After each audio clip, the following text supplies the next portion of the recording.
सभी की पढ़ाई भी बहुत ही अच्छी चल रही होगी। प्यारे बच्चों, आज का क्लास बहुत ही ज्यादा इंपॉर्टेंट है आप सभी बच्चों के लिए, क्योंकि आज के क्लास में हम लोग पढ़ने वाले हैं क्लास 12th फिजिक्स का 50 मोस्ट वीवीआई ऑब्जेक्टिव क्वेश्चन। ये 50 ऑब्जेक्टिव आपके बोर्ड परीक्षा के लिए बहुत ही ज्यादा इंपॉर्टेंट है। तो प्यारे बच्चों, आज के क्लास को आप सभी ध्यान से देखिएगा और आज के क्लास में दिए जाने वाले सारे प्रश्नों को आप लोग अच्छे से याद भी करते चलिएगा। ओके, तो चलिए फिर क्लास को स्टार्ट करते हैं। उससे पहले अगर आप इस चैनल पे नए जुड़ रहे हो तो सब्सक्राइब करके जुड़ सकते हो हमारे साथ। ओके जी, चलिए फिर क्लास को स्टार्ट करते हैं। फर्स्ट नंबर सवाल आपके सामने है, सभी बच्चे चैट सेक्शन में आंसर को लगाते चलिएगा और लास्ट में बताइएगा कि इस 50 ऑब्जेक्टिव में आप लोग सही कितना कर पाते हो। देखिए पहला नंबर सवाल क्या करना, पानी का परावैद्युत स्थिरांक होता है, आप बता दो dielectric constant of water is, पानी का परावैद्युत स्थिरांक हमारा क्या होता है, तो वो हमारा 80 होता है। इसीलिए करेक्ट आंसर जो है वो हो जाएगा ऑप्शन नंबर ए। सभी बच्चे याद रखिएगा, पानी का परावैद्युत स्थिरांक 80 होता है और यह क्वेश्चन कई बार आपके बोर्ड एग्जाम में आ चुका है। चलिए अगले प्रश्न की ओर बढ़ते हैं। दूसरा नंबर सवाल देखिए क्या करें, आवेश का विमा होता है, बता दो। बहुत ही इंपॉर्टेंट क्वेश्चन है, आज के क्लास का सबसे इंपॉर्टेंट जो क्वेश्चन है वो है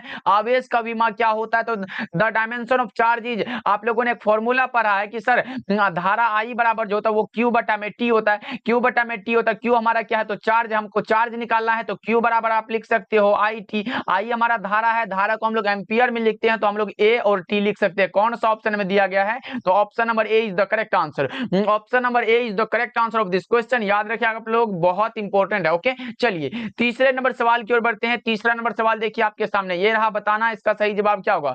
संबंध क्यू बराबर एन ई में निम्नलिखित में कौन सा है जो एन का मान संभव नहीं है। ये एन क्या है, तो एक नंबर है, ये क्यू क्या है, तो चार्ज है, और ई क्या है, तो इलेक्ट्रॉन का चार्ज है। तो सभी मैं बता चुका हूं। ये एन क्या होता है, तो 1 2 3 ऐसे लिख सकते हो, 1 हुआ, 2 हुआ, 3 हुआ। ये कभी भी पॉइंट में नहीं होता, इसलिए कह सकते हो हमारा जो राइट आंसर वो हो जाएगा 4.2, जो कि एन का मान संभव नहीं है। इलेक्ट्रॉन का चार्ज जो होता है वो होता है 1.6 into 10 to the power -19 coulomb के बराबर होता है। इसको भी आप लोग बच्चा पार्टी याद रखिएगा, ये भी बहुत इंपॉर्टेंट है। अगर आपसे पूछ देखिए इलेक्ट्रॉन का चार्ज कितना होता है, तो 1.6 into 10 to the power -19 coulomb के बराबर होता है। और ये नंबर जो होता है वो होता है 1 2 3 4 5 6 अनंत तक हो सकता है, लेकिन कभी भी ये पॉइंट में नहीं हो सकता, ये कभी भी डेढ़ नहीं हो सकता है, अढ़ाई नहीं हो सकता है। इसलिए correct answer option number C हो जाएगा। चलिए अगले प्रश्न की ओर बढ़ते हैं। अगला प्रश्न देखिए, चौथा नंबर सवाल क्या कर रहा है, विद्युत विभव है, क्या है बता दो। आप लोग सभी बच्चे बताएंगे विद्युत विभव क्या होता है। फोर्थ का राइट आंसर सभी बच्चे बता दो। विद्युत विभव बराबर जो होता है वो क्या होता है, तो भी विद्युत विभव को हम लोग भी के द्वारा डिनोट करते हैं, जो कि इसका ऐसा ही मात्रक होता है। भी बराबर जो फॉर्मूला होता है वो होता है W upon Q, W upon Q होता है। और यह एक क्या होता है, तो स्केलर क्वांटिटी होता है, यानी कि अदिश राशि होता है। विद्युत विभव अदिश राशि है और वोल्ट बराबर जूल प्रति कूलम होता है। इसको भी आप लोग याद रखिएगा, ये भी बहुत इंपॉर्टेंट है। ओके, चलिए पांचवा नंबर सवाल की ओर बढ़ते हैं। ये रहा आपके सामने, बता दो इसका सही जवाब क्या होगा। बताएंगे सभी बच्चे, जब किसी वस्तु को आवेशित किया जाता है तो उसका द्रव्यमान क्या होता है। जब किसी भी वस्तु को आवेशित किया जाता है तो उसका द्रव्यमान क्या होता है, ये पूछा गया आप लोगों से। 5 का सही जवाब सभी बच्चे बता दो। जब किसी वस्तु को आवेशित किया जाता है तो उसका द्रव्यमान बढ़ या फिर घट सकता है। राइट आंसर डी हो जाएगा। 5 का डी बिल्कुल राइट आंसर हो जाएगा बच्चा पार्टी, याद रखिएगा, ये भी क्वेश्चन बहुत इंपॉर्टेंट है। ओके, चलिए अगले प्रश्न की ओर बढ़ते हैं। अगला प्रश्न ये रहा आपके सामने, 6 नंबर सवाल है, कूलम्ब बल क्या है। कूलम्ब बल जो होता है वो क्या होता है, बता दो आप लोग। 6 का राइट आंसर, कूलम्ब बल क्या होता है, केंद्रीय बल होता है, विद्युत बल होता है, ए और बी दोनों होता है, या इनमें से कोई नहीं। 6 का सही जवाब सभी बच्चे बता दो। तो कूलम्ब बल जो हमारा होता है वो केंद्रीय बल भी होता है और विद्युत बल भी होता है। इसलिए आप कह सकते हो central force and electrical force दोनों होता है। Correct answer option number C हो जाएगा, ए और बी दोनों हो जाएगा। ऑप्शन नंबर सी बिल्कुल राइट आंसर हो जाएगा बच्चा पार्टी, याद रखिएगा आप लोग। चलिए 7 नंबर सवाल को देखिए आपके सामने, ये रहा, बता दो इसका सही जवाब क्या होगा। और यह क्वेश्चन सभी बच्चे का सही होना चाहिए। साबुन के एक बुलबुले को जब आवेशित किया जाता है तो उसकी त्रिज्या क्या होती है, बता दो आप लोग। साबुन के एक बुलबुले को जब आवेशित किया जाता है तो उसकी त्रिज्या क्या होती है। 7 का राइट आंसर सभी बच्चे फटाफट से चैट सेक्शन में बता दो। जब साबुन के एक बुलबुले को आवेशित किया जाता है तो उसकी त्रिज्या क्या होती है। 7 का राइट आंसर बता दो, तो वो क्या होता है, सीधे रूप से बढ़ जाता है। Option number A right answer हो जाएगा 7 का। 8 नंबर सवाल देखिए आपके सामने, ये रहा। 8 नंबर सवाल का जवाब बता दो क्या होगा। किसी विद्युतीय क्षेत्र में चालक को रखने पर, क्या किसी विद्युतीय क्षेत्र में चालक को रखने पर उसके अंदर विद्युतीय क्षेत्र क्या होता है, बता दो आप लोग। 8 का राइट आंसर सभी बच्चे बताएंगे किसी विद्युतीय क्षेत्र में चालक को रखने पर उसके अंदर विद्युतीय क्षेत्र का जो मान होता है वो क्या होता है? 8 का राइट आंसर। अगर अंदर रखा गया हो तो ये हमेशा 0 होता है, शून्य होता है। सही जवाब ऑप्शन नंबर सी हो जाएगा। 8 का सी करेक्ट आंसर हो जाएगा बच्चा पार्टी। सभी बच्चे याद रखोगे, ये बहुत इंपॉर्टेंट क्वेश्चन है। चलिए 9 नंबर सवाल को देखिए आपके सामने ये रहा, बता देना इसका सही जवाब क्या होगा। किसी संधारित्र की धारिता का मात्रक क्या होता है? बता दो बच्चा पार्टी, किसी संधारित्र की धारिता का जो मात्रक होता है वो क्या होता है? किसी संधारित्र की धारिता का जो मात्रक होता है वो हमारा फैराड होता है। सही जवाब ऑप्शन नंबर सी होगा। 9 का सी राइट आंसर हो जाएगा बच्चों, याद रखिएगा आप लोग। चलिए अगले प्रश्न की ओर बढ़ते हैं। 10 नंबर सवाल का जवाब बताना सभी बच्चे। 10 नंबर सवाल का जवाब बता दो। 1 वोल्ट बराबर क्या होता है? अभी तो मैंने बताया, जस्ट मैंने बताया, वो जो पूछा गया था कि विद्युत विभव क्या है, वो मैंने बताया कि वो क्या है, तो अदिश राशि है। और वह मैं बताया था कि विद्युत विभव का ऐसा ही मात्रक वोल्ट होता है और V बराबर W/Q होता है। तो W क्या है, तो जूल हो जाएगा इसका मात्रक, और Q चार्ज का कूलम हो जाएगा, यानी कि जूल प्रति कूलम हो जाएगा। तो देख लो कौन सा ऑप्शन में मिला लो ना, ऑप्शन नंबर बी हो जाएगा। 1 वोल्ट बराबर 1 जूल प्रति कूलम हो जाएगा बच्चा पार्टी। लगा लो option number B right answer हो जाएगा। 100% बी करेक्ट आंसर हो जाएगा। चलिए 11 नंबर सवाल की ओर बढ़ते हैं। नए नए बच्चे जितने भी जुड़ रहे हैं तो आप सब सब्सक्राइब करके जुड़ सकते हो हमारे साथ। बिल्कुल फ्री क्लासेस दिए जाते हैं जो आपके बोर्ड एग्जाम के लिए इंपॉर्टेंट होता है। ओके जी, चलिए अगले प्रश्न की ओर बढ़ते हैं। तो आप हमारे साथ जुड़ सकते हो। सभी बच्चे एक बार क्लास को जरूर लाइक करिएगा। देखिए निम्नलिखित में कौन सदिश राशि है? बता दो 11 का राइट आंसर क्या होगा। निम्नलिखित में कौन सा है जो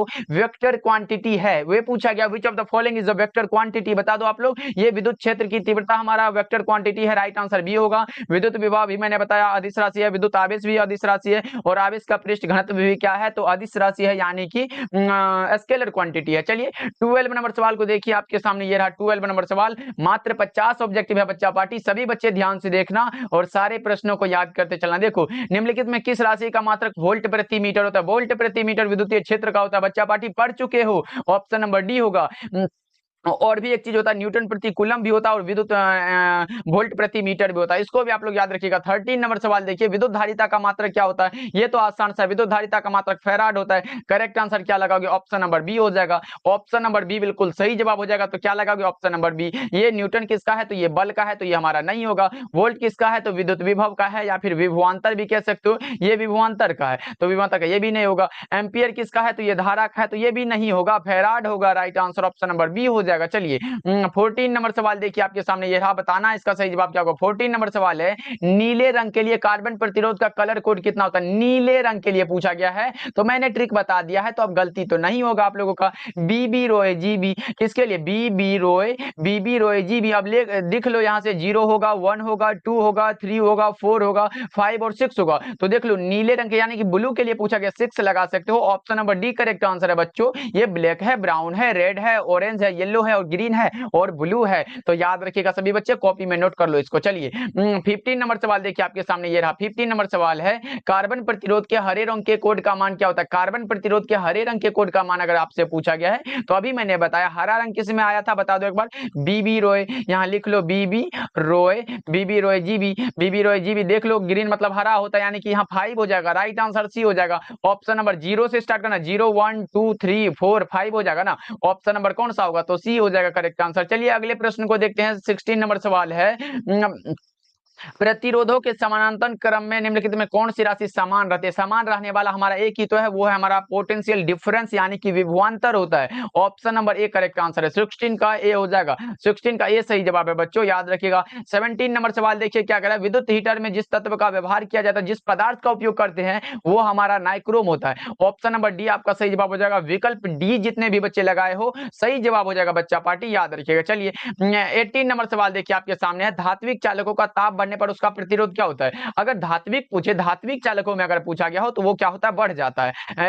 18 का करेक्ट आंसर ये हो जाएगा। धात्विक चालक के लिए हमारा क्या होता है? तो बढ़ जाता है, करेक्ट आंसर ये हो जाएगा। लेकिन अगर उसी जगह पूछे कि अधातु, यानी कि यहाँ पूछा गया है ताप बढ़ने के साथ अर्धचालक का प्रतिरोध क्या होता है, तो वो हमारा क्या होता है? घट जाता है। क्या होगा? तो ऑप्शन नंबर बी हो जाएगा। 19 का बी करेक्ट हो जाएगा। चलिए 20 नंबर सवाल देखिए, दोनों बहुत इंपॉर्टेंट क्वेश्चन था, इसलिए हमने वहां पे इसको सेट कर दिया। देखो 20 नंबर सवाल जो कह रहा है आपके सामने, ये रहा, बता दो इसका सही जवाब क्या होगा बच्चों। विभव मापी के तार की लंबाई बढ़ा देने पर संतुलन बिंदु प्राप्त होता है, वो प्राप्त होता है अधिक लंबाई पर, right answer option number B हो जाएगा। 20 का बी राइट आंसर है बच्चों, याद रखिएगा। चलिए 21 नंबर सवाल को देखते हैं, ये रहा, सेल का विद्युत वाहक बल किसके मापा जाता है? किसके द्वारा मापा जाता है? बता दो इसका सही जवाब क्या होगा। सभी बच्चे बताएंगे चैट सेक्शन में।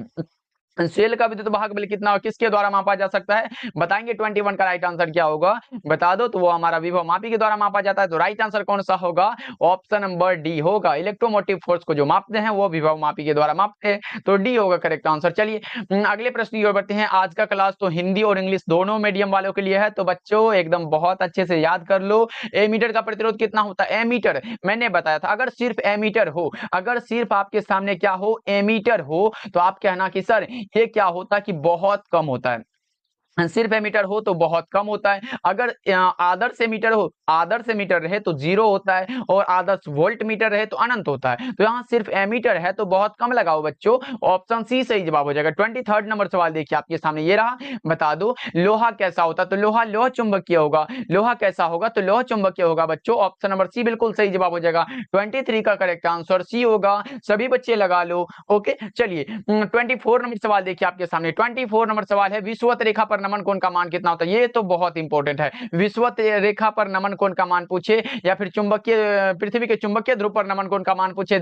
अगर चुंबकीय ध्रुव पर नमन कोण का मान पूछे तो 90 डिग्री होता है, लेकिन विषुवत रेखा पर पूछे तो 0 डिग्री होता है। 0 करेक्ट आंसर ये हो जाएगा। ऑप्शन नंबर ए बिल्कुल सही जवाब हो जाएगा। याद रखिएगा सभी बच्चे, बहुत इंपॉर्टेंट है। मैंने बताया पृथ्वी के चुंबकीय ध्रुव पर नमन कोण का मान पूछे तो कितना लगाओगे? 90 डिग्री होता है बच्चा पार्टी, याद रखिएगा। चलिए अगले प्रश्न की ओर बढ़ते हैं। 25 नंबर सवाल देखिए। नमन कोण का मान उत्तरी ध्रुव से, नमन कोण का मान कहां जा रहा है? विषुवत रेखा की ओर। किससे? उत्तरी ध्रुव से विषुवत रेखा की ओर जा रहा है, तो ये ऑब्वियसली घटेगा। ऑप्शन नंबर सी हो जाएगा राइट आंसर। विषुवत रेखा पर क्या घटता ही है? 0 तक चला जाता है। अभी मैंने बताया विषुवत रेखा पर नमन कोण का मान कितना होता है? 0 होता है। और नमन कोण का मान उत्तरी ध्रुव से विषुवत रेखा की ओर जा रहा है तो घटेगा। ऑप्शन सी बिल्कुल राइट आंसर हो जाएगा बच्चों। और क्लास अच्छा लग रहा हो तो लाइक भी करते चलना आप लोग। ओके चलिए लास्ट में करने के चक्कर में आप लोग भूल जाते हो बच्चों, तो एक बार क्लास पे जरूर लाइक करिएगा। किसी चुंबक का चुंबकीय आघूर्ण क्या होता है? किसी चुंबक का जो चुंबकीय आघूर्ण होता है वो हमारा सदिश राशि होता है, यानी कि वेक्टर क्वांटिटी होता है। The magnetic moment of magnet कौन सा? तो vector quantity. Right answer B हो जाएगा 26 का।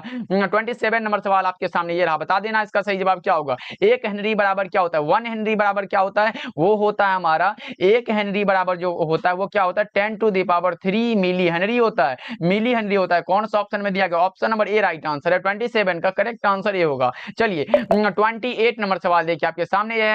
डायनेमो की क्रिया निम्नलिखित में किस सिद्धांत पर आधारित होता है? डायनेमो का कार्य सिद्धांत किस पर आधारित है? बता दो आप लोग। 28 का राइट आंसर तो वो हमारा होता है विद्युत चुंबकीय प्रेरण पर, यानी कि इलेक्ट्रोमैग्नेटिक इंडक्शन पर। राइट आंसर कौन सा होगा? तो ऑप्शन नंबर बी हो जाएगा। ओके चलिए 29 नंबर सवाल देखिए आपके सामने ये रहा। 29 नंबर सवाल का जवाब बता दो। अन्योन्य प्रेरकत्व का मात्रक क्या रहा? अगर आपसे पूछे कौन सा प्रेरकत्व पूछे, या फिर स्व प्रेरकत्व पूछे, प्रेरकत्व पूछे, अन्योन्य प्रेरकत्व पूछे, सबका हमारा हेनरी ही होता है। तो राइट आंसर सी हो जाएगा। चलिए 30 नंबर सवाल को देखिए बच्चा पार्टी, ये रहा आपके सामने। बता दो प्रतिबाधा का मात्रक क्या होता है? ये भी मैं बता चुका हूं आपके सामने। अगर रहे, इसको थोड़ा सा कलर चेंज करके बता दे रहा हूं। अगर आपके सामने क्या रहे? अगर आपके सामने रहे प्रतिबाधा, क्या प्रतिबाधा रहे, या फिर कौन सा प्रतिरोध रहे, प्रतिरोध रहे, या फिर कौन सा धारित्य प्रतिघात रहे। प्रतिघात भी कह सकते हो, तो आप लिख लो यहाँ पर प्रतिघात भी रहे। प्रतिघात भी अगर आपके सामने हो, या फिर धारितीय प्रतिघात हो, धारितीय प्रतिघात भी हो, तो आप कह देना कि सर इसका जो मात्रक होता है वो हमेशा ओम होता है। राइट आंसर कौन सा हो जाएगा? तो ऑप्शन नंबर बी हो जाएगा correct answer. Option number B लगा लो। चलिए अगले प्रश्न की ओर बढ़ते हैं। अगला प्रश्न देखिए 31 नंबर सवाल है। निम्नलिखित में कौन विद्युत चुंबकीय तरंग नहीं है? नहीं है पूछा गया, ध्वनि तरंग हो जाएगा बच्चों। ऑप्शन नंबर सी बिल्कुल सही जवाब है। निम्नलिखित में जो विद्युत चुंबकीय तरंग नहीं है वो हमारा ध्वनि तरंग है। बच्चा पार्टी आंसर जरूर लगाते चलो आप लोग, तब पता चलेगा और क्लास में याद हो जाएगा। आंसर लगाने से क्या होता है? आपका रिवीजन होगा, और किसी भी चीज को बार बार लिखने से क्या होता है कि वो दिमाग में सेट होता है, वो भूला नहीं जा सकता, बहुत दिन तक वो आपको याद रहेगा। तो बता दो दूर संचार के लिए उपयुक्त विकिरण कौन सा होता है? दूर संचार के लिए माइक्रो तरंग होता है। ऑप्शन नंबर कौन सा? डी हो जाएगा। माइक्रोवेव्स होता है। ऑप्शन नंबर डी लगा लो बच्चों, सही हो जाएगा। चलिए 33 नंबर सवाल देखिए आपके सामने ये रहा। 33 नंबर सवाल का जवाब बताएंगे। 4 डायोप्टर क्षमता वाले लेंस की फोकस दूरी कितनी होती है? 4 डायोप्टर है तो लेंस की फोकस दूरी कितनी होगी? तो भैया जी एक फॉर्मूला आप लोग पढ़े हो कि P बराबर जो फॉर्मूला होता है वो होता है 1 बटा में फोकस दूरी होता है। अब हमसे यहाँ देखो पावर जो है ये हमको दिया गया है 4 डायोप्टर, 4 बराबर लिख लो 1/f। हमको क्या निकालना है तो फोकस दूरी, यानी कि इसको निकालना है तो f बराबर लिख लो 1/4 हो जाएगा। 1 में अगर 1 में 4 से भाग दो तो बताओ इसको अगर परसेंट में निकालते हो तो यहाँ अगर 100 देते हो तो 2 के बाद यानी कि 25 चौका 100 होता है, 2 को 0 दिए तो यानी कि 25 लिख दो, उसके बाद पॉइंट दे दो, 0 लिख दो, 0.25 हो जाएगा। राइट आंसर ऑप्शन नंबर ये हो जाएगा। ऐसे याद रखो 1 में अगर 4 से भागा देंगे तो पॉइंट में ही यानी कि 0.25 होगा। राइट आंसर कौन सा, ये हो जाएगा, ऑप्शन नंबर ए होगा। और ये याद रखिएगा जब ये मीटर में हो तब ये फॉर्मूला यूज होता है। अगर सेंटीमीटर में दिया गया हो, सेंटीमीटर में हो तो P बराबर 100/f होता है। ये फॉर्मूला है, दोनों फॉर्मूला है। पावर बराबर 2 फॉर्मूला मिला है, एक होता है 1/f अगर वो क्या हो तो वो मीटर में हो चीजें दिया हुआ, और दूसरा क्या होता है P बराबर 100/f तब होता है जब वो सेंटीमीटर में दिया हुआ हो। ओके, क्लियर हो गया। चलिए अगले प्रश्न की ओर बढ़ते हैं। सेंटीमीटर ये नहीं हो सकता है क्योंकि ये सेंटीमीटर में है, मीटर वाला सही होगा हमारा। चलिए अगले प्रश्न की ओर बढ़ते हैं। अगला प्रश्न क्या करा, 34 नंबर सवाल है। कांच के लिए क्रांतिक कोण कितना होता है? कांच के लिए क्रांतिक कोण हमारा होता है 42 डिग्री, लगभग में होता है, अप्रोक्सीमेटली होता है। राइट आंसर डी होगा। 34 का करेक्ट आंसर जो है वो हो जाएगा ऑप्शन नंबर डी। तो याद रखोगे सभी बच्चे। 35 नंबर सवाल है। एक स्वस्थ व्यक्ति की आंख के लेंस की फोकस दूरी लगभग कितनी होती है? बता दो आप लोग, एक स्वस्थ व्यक्ति की आंख के लेंस की फोकस दूरी कितनी होती है? मैंने बताया था कि अगर आपसे पूछे कि स्पष्ट दृष्टि की न्यूनतम दूरी कितनी होती है तब आप लगाओगे सर 25 सेंटीमीटर होते हैं। लेकिन अगर आपसे पूछा गया हो कि फोकस दूरी कितनी होती है तो 2 सेंटीमीटर लगाओगे आप लोग को। करेक्ट आंसर बी होगा। ये 25 सेंटीमीटर लगाना मत लगाना, गलत हो जाएगा। ओके, चलिए अगले प्रश्न की ओर बढ़ते हैं। अगला प्रश्न आपके सामने ये रहा, 36 नंबर सवाल है। समतल दर्पण की वक्रता त्रिज्या कितनी होती है? समतल दर्पण की जो वक्रता त्रिज्या होती है वो अनंत होती है, यानी कि इन्फिनिटी होती है। राइट आंसर कौन सा होगा? ऑप्शन नंबर ए होगा। चलिए 37 नंबर सवाल आपके सामने ये रहा। पतली झिल्ली के रंगीन दिखने का कारण क्या हो सकता है? पतली झिल्ली के रंगीन दिखने का जो कारण होता है वो होता है इंटरफेरेंस ऑफ लाइट के कारण। राइट आंसर कौन सा होगा? व्यतिकरण, प्रकाश के व्यतिकरण के लिए होता है। ऑप्शन नंबर बी सही जवाब हो जाएगा। तो याद रखोगे आप लोग, और याद इसको भी कर लीजिएगा कि प्रकाश का व्यतिकरण क्या होता है और विवर्तन का डिफिनेशन याद कर लीजिएगा। मतलब प्रकीर्णन, विवर्तन, व्यतिकरण और ध्रुवन, ये चारों जो है इसका आप लोग डिफिनेशन याद कर लीजिएगा, क्योंकि ये शॉर्ट क्वेश्चन में आपसे पूछा जाता है। शॉर्ट क्वेश्चन आपसे पूछा जाता है 2 नंबर में, तो आप लोग इसको याद कर लीजिएगा। ओके, चलिए अगले प्रश्न की ओर बढ़ते हैं। 38 नंबर सवाल देखिए, प्रकाश का वेग महत्तम होता है, किसमें होता है? प्रकाश का वेग जो सबसे अधिक होता है वो निर्वात में होता है, यानी कि इन वैक्यूम होगा। करेक्ट आंसर डी हो जाएगा। ओके जी, चलिए अगले प्रश्न की ओर बढ़ते हैं। अगला प्रश्न ये रहा आपके सामने। 39 नंबर सवाल क्या है? प्रकाश के कणिका सिद्धांत के प्रतिपादक कौन थे? प्रकाश के कणिका सिद्धांत के प्रतिपादक का नाम पूछा गया आप लोगों से, तो 39 का करेक्ट आंसर क्या लगाओगे बच्चा पार्टी? फटाफट से एक बार बता दो। मैंने बता दिया है कि अगर आपसे पूछा गया हो कि द्वितीयक तरंगिकाओं की अवधारणा किसने दिया था, यहां अगर मैं लिख देता हूं द्वितीयक, अगर आपसे पूछे कि द्वितीयक तरंगिका जो है, तरंगिकाओं की अवधारणा, तरंगिकाओं की अवधारणा, तरंगिकाओं की अवधारणा किसने दी थी? द्वितीयक तरंगिकाओं की अवधारणा किसने दी थी? तो आपको मैंने बताया था कि ये हमारे दिए थे न्यूटन साहब। किसने? तो न्यूटन साहब ने दिए थे, क्योंकि ये भी आपके बोर्ड एग्जाम में आ सकता है। अगर पूछे कि द्रव्य तरंग सिद्धांत के प्रतिपादक किसने किया था? द्रव्य तरंग सिद्धांत, तो यहां से 3 प्रश्न आता है, इसलिए मैं तीनों को लिख दे रहा हूं। द्रव्य तरंग पूछे, अगर द्रव्य तरंग सिद्धांत पूछे तो वो हमारे दिए थे कौन? डी ब्रोगली साहब। यहाँ डी लिख लो, उसके बाद ब्रोगली, डी ब्रोगली साहब ने दिया था। उसके बाद कौन से हैं? और दूसरा है कणिका सिद्धांत के बारे में अगर आपसे पूछे तब आप क्या लगाओगे? 39 का करेक्ट आंसर बता दो, वो हमारा होगा न्यूटन साहब। करेक्ट आंसर बी हो जाएगा। Correct answer option number B होगा 39 का। 39 का बी बिल्कुल राइट आंसर हो जाएगा, तो याद रखिएगा आप लोग। ओके, चलिए अगले प्रश्न की ओर बढ़ते हैं। अगला प्रश्न देखिए आपके सामने ये रहा, ये हाइगेंस होगा शायद। प्रकाश के कणिका सिद्धांत किसने दिए थे? ये हाइगेंस शायद हो सकता है। ये इसका बताओ फटाफट से एक बार बच्चा पार्टी, एक बार बता दो 39 का करेक्ट आंसर क्या होगा? प्रकाश के कणिका सिद्धांत के प्रतिपादक कौन थे? सभी बच्चे एक बार बता दो। प्रकाश के कणिका सिद्धांत के प्रतिपादक कौन थे? सभी बच्चे एक बार बता दो जब जल्दी से। प्रकाश के कणिका सिद्धांत के प्रतिपादक कौन थे? सभी बच्चे बता दो। प्रकाश के कणिका सिद्धांत के जो प्रतिपादक थे वो मुझे जहां तक लग रहा है वो न्यूटन ही थे। Correct answer option number B होगा शायद। ऑप्शन नंबर बी लगा लो, बिल्कुल राइट आंसर हो जाएगा। तो याद रखिएगा आप लोग, प्रकाश के कणिका सिद्धांत के प्रतिपादक थे न्यूटन साहब। चलिए अगले प्रश्न की ओर बढ़ते हैं, और इसका करेक्ट आंसर न्यूटन ही होगा, क्योंकि ये 1642 से 1727 के द्वारा प्रतिपादित हुआ था, इसलिए correct answer option number B होगा। 100% करेक्ट हो जाएगा। चलिए 14 नंबर सवाल की ओर बढ़ते हैं। ये आपके सामने बता दो, कैथोड किरणें समूह किसका होता है? कैथोड किरणें जो समूह होता है वो इलेक्ट्रॉनों का होता है। इलेक्ट्रॉनों का समूह होता है? कैथोड रेज और इलेक्ट्रॉन, ग्रुप ऑफ इलेक्ट्रॉन्स। चलिए अगले प्रश्न की ओर बढ़ते हैं। अगला प्रश्न देखिए 41 नंबर सवाल है, इनमें कौन आवेश रहित? अब बता दो, आवेश रहित मतलब जिसपे चार्ज का कोई मतलब नहीं होता, वो फोटोन होता है, क्योंकि फोटोन का विराम द्रव्यमान हमेशा 0 होता है। करेक्ट आंसर सी हो जाएगा। चलिए 42 नंबर सवाल देखिए आपके सामने ये रहा। 42 नंबर सवाल का जवाब बता दो क्या होगा?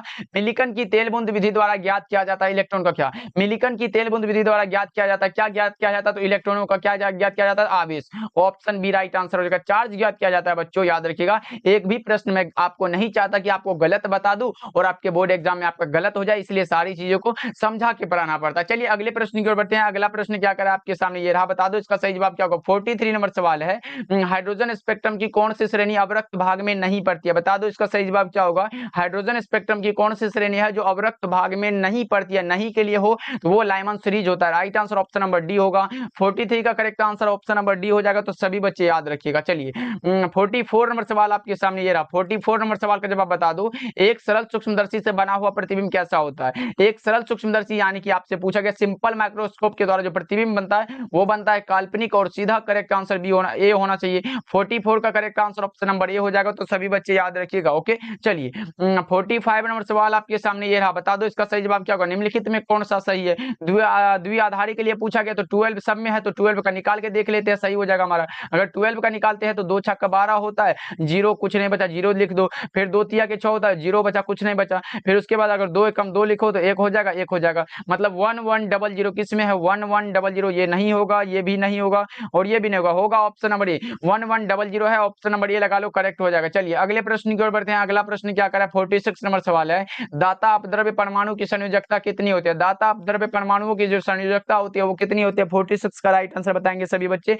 वो होता है 5। करेक्ट आंसर सी हो जाएगा। चलिए 47 नंबर सवाल देखिए आपके सामने ये रहा, द्विआधारी अंक 10101 का दशमलव पद्धति में क्या होता है मान? वो हमारा क्या होता है? 21 का होता है। बता दो कौन सा होगा? 31 का नहीं होगा, 21 का एक बार निकाल के देख लीजिए, इसमें भी कंफ्यूजन है तो 2 से लगाओ। 11 10 दूना के 20 होता है, 1 बचा, फिर 10 लिख लो। उसके बाद फिर 2 से लगाएंगे 5 होगा, फिर कुछ नहीं बचा, 0 लिख दो। फिर 2 से लगाओ, 2 दूना के 4 हुआ, 1 बचा, फिर यहाँ पे 1 लिख दो। उसके बाद 2 एकम 2 होता है, तो 2 एकम 2 और 1 लिख लो, यानी कि 1 ये नहीं होगा। 21 का भी नहीं हो सकता क्या? 21 का अगर आप निकालते हो तो 21 का 2 से लगा दो, फिर 2 10 दूना के 20 होता है, तो 10 दूना के 20 यानी कि हमारा क्या होगा? 1 बचेगा।